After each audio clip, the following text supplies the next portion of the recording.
Hello everyone, welcome to pharmacy class. मैं हूं विशाल। आज हम पढ़ेंगे पोसोलॉजी का सेकंड लेक्चर। इसके पहले लेक्चर में हमने पोसोलॉजी क्या होता है इसको समझा। साथ में पोसोलॉजी को बहुत सारे जो फैक्टर्स होते हैं जो इसको इन्फ्लुएंस करते हैं डोज के कैलकुलेशन में, उसको हमने स्टडी किया था।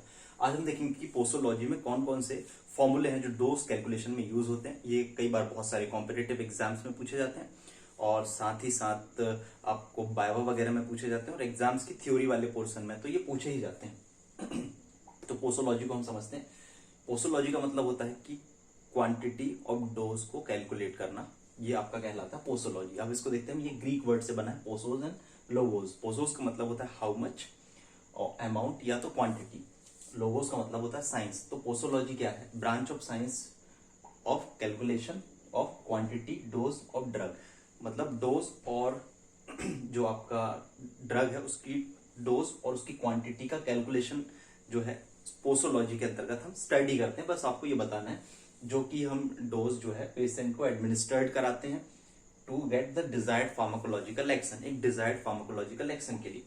फिर फार्माकोपिया में एवरेज डोज जो होती है हर एक ड्रग की, हर एक एक्टिव फार्मास्यूटिकल इंग्रेडिएंट की दी हुई होती है। तो अब हम देखेंगे, फैक्टर्स हम देख चुके हैं डोज कैलकुलेशन के लिए।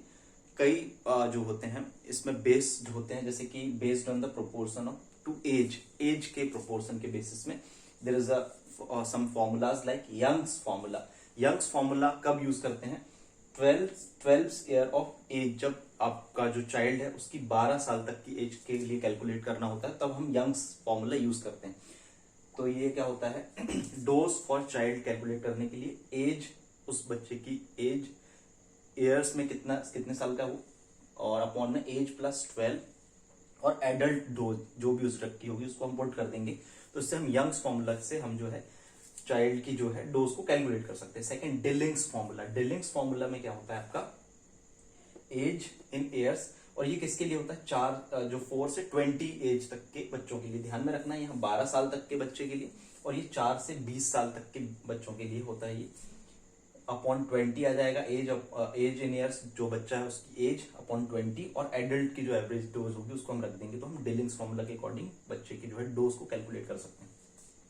फिर फ्राइड्स फॉर्मूला होता है, ये इन्फेंट के लिए होता है और सबसे ज्यादा कॉम्पिटिटिव एग्जाम्स में ये पूछा जाता है। तो ध्यान में रखना, फ्राइड्स फॉर्मूला इन्फेंट के लिए होता है। इसमें एज इन मंथ, मतलब जो आपका इन्फेंट होते हैं वो फर्स्ट मंथ से लेकर 12 मंथ तक के बच्चों को हम इन्फेंट बोलते हैं। तो age in month upon 150 multiplied by adult dose, तो हम फ्राइड फॉर्मूला से कैलकुलेट कर सकते हैं। फिर based on surface area, body surface area के बेसिस पर भी फॉर्मूला होता है।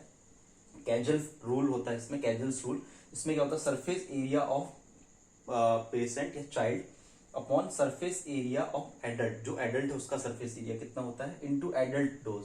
तो इसके बेसिस पे हम क्या कर सकते हैं? कैजल फॉर्मूला के बेसिस पे सरफेस एरिया के बेस पर हम डोज को कैलकुलेट कर सकते हैं। फिर बॉडी वेट के अकॉर्डिंग, बॉडी वेट में क्या आ जाता है आपका? क्लार्क्स रूल होता है।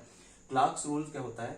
अब इसमें बॉडी वेट में जो है कई बार जो है डोज जो आपकी पाउंड में दी हुई होती है और आपका किलोग्राम में भी दी हुई होती है। तो पाउंड में दी हुई है तो वेट इन पाउंड अपॉन 150 हो जाएगा इनटू एडल्ट डोज जो है, और यदि आपका mg में दी हुई है क्वांटिटी तो weight in kilogram upon 70 into adult dose.